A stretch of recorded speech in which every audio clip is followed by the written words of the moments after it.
안녕하세요. 약의 진짜 효과부터 어떤 정책이 성공했는지 뒤죽박죽 섞인 데이터 속에서 진짜 원인과 결과를 찾아내는 통계적 마법, IPW에 대해 깊이 파헤쳐 보겠습니다. 자, 그럼 바로 시작해 볼까요? 자, 이런 상황 한번 상상해 볼까요? 희귀병 치료제가 개발됐는데 윤리적인 문제 때문에 환자들에게 위약을 줄 수는 없는 상황이에요. 그럼 이 약이 정말 효과가 있는지 대체 어떻게 증명할 수 있을까요? 바로 이게 오늘 우리가 풀어야 할 아주 중요한 문제입니다. 자, 첫 번째 장입니다. 원인을 찾아서 모든 분석의 출발점이죠.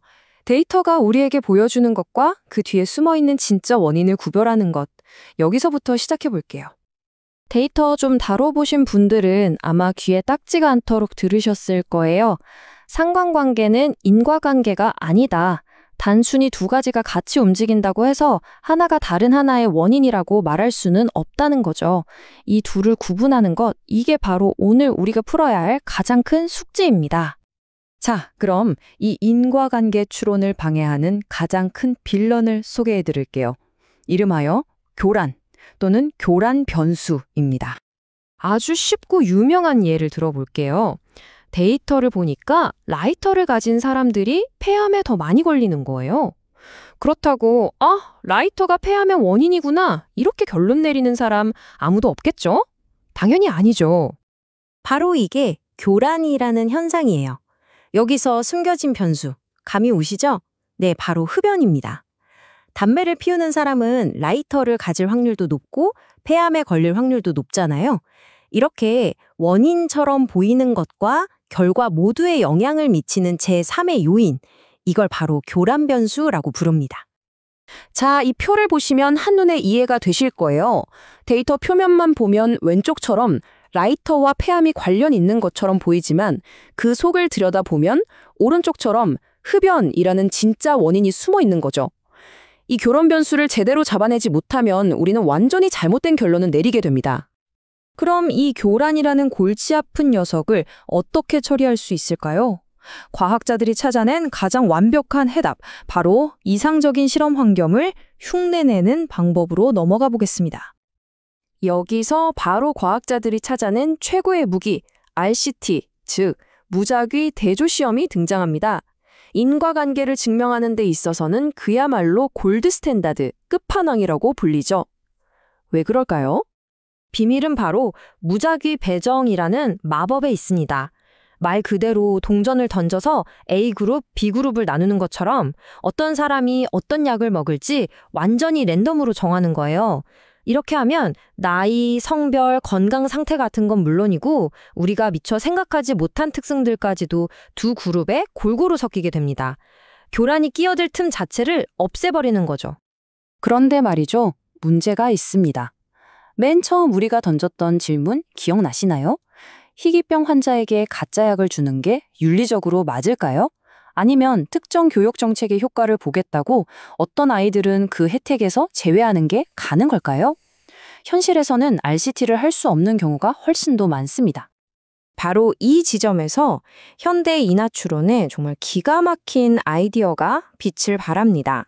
뭐냐면 실제 실험을 할 수 없다면 우리가 이미 가지고 있는 데이터에 통계적인 조치를 취해서 마치 무작위 실험을 한 것과 똑같은 효과를 만들어내자는 거죠. 그리고 그 통계적 마법을 현실로 만들어줄 오늘의 주인공을 소개합니다. 바로 역확률 처지 가중법, 줄여서 IPTW입니다. IPW의 핵심 아이디어를 한마디로 표현하면 기울어진 저울의 균형 맞추기입니다. 관찰 데이터에서는 보통 약을 먹은 그룹과 안 먹은 그룹의 특성이 달라서 저울이 한쪽으로 기울어져 있거든요. IPW는 바로 이 기울어진 저울에 가중치라는 아주 똑똑한 추를 올려서 수평을 딱 맞춰주는 작업이라고 생각하시면 돼요. 자, 그럼 이 똑똑한 방법이 어떻게 작동하는지 딱 4단계로 간단하게 살펴볼게요. 첫째, 각 사람의 나이, 건강 상태 같은 특성을 보고 이 사람이 약을 먹을 확률, 즉 성향 점수라는 걸 계산해요. 둘째, 이 확률의 역수를 구해서 가중치를 만듭니다. 신기하게도 약을 받을 확률이 낮은 사람일수록 더 높은 가중치를 받게 돼요. 셋째, 이 가중치를 데이터에 적용해서 균형 잡힌 가상의 인구 집단을 만들어냅니다. 마지막으로 이렇게 공정해진 가상 집단에서 두 그룹의 결과를 비교하면 끝입니다. 여기서 핵심이 바로 첫 단계 성향 점수입니다. 이게 뭐냐면요. 그 사람의 여러 특성들을 종합해서 이 사람이 약을 먹을 확률이 몇 %일까를 예측한 하나의 점수예요. 이 점수 덕분에 우리는 데이터가 얼마나 불균형한지 파악하고 또 균형을 맞출 수 있게 되는 거죠. 가중치가 어떻게 균형을 맞추는지 좀 더 쉽게 설명해 볼게요.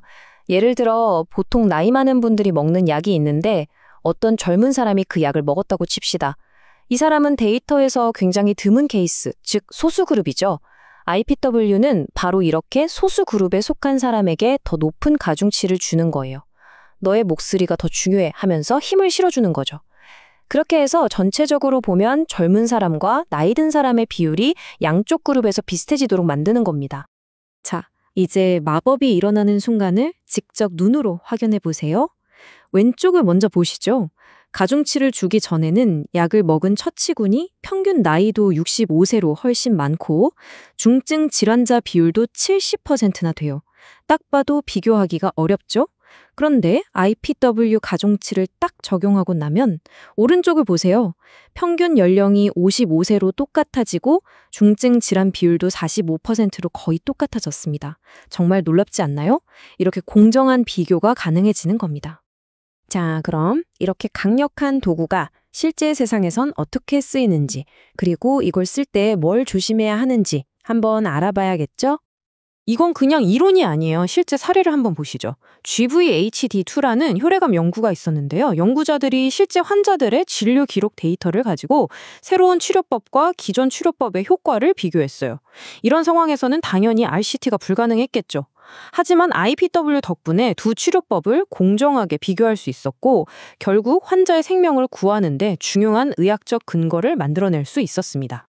하지만 조심해야 할 게 있어요. IPW가 무슨 만병통치약은 아니거든요. 이 방법이 제대로 작동하려면 몇 가지 중요한 약속을 지켜야 합니다.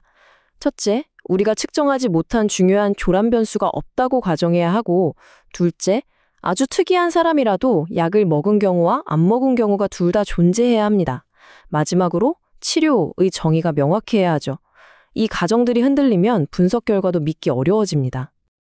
정리하자면 IPTW는 우리 주변에 널려있는 수많은 관찰 데이터들을 진짜 쓸모있는 실제 세상의 근거, 즉 리얼월드 에비던스로 바꿔주는 정말 강력한 연금술 같은 기술입니다. 이건 단순히 통계 기법 하나를 넘어서 우리가 세상을 이해하고 더 나은 결정을 내리는 방식을 바꾸는 패러다임의 전환이라고 할 수 있어요. 오늘 우리는 통계적으로 실험을 설계할 수 있는 정말 강력한 무기를 손에 넣었습니다. 이제 이 힘을 가지고 과연 우리는 어떤 세상을 바꿀 수 있을까요? 건강, 사회, 기술, 우리가 답을 찾을 수 있는 질문은 이제 무한해졌습니다. 여러분은 어떤 질문에 답을 찾고 싶으신가요?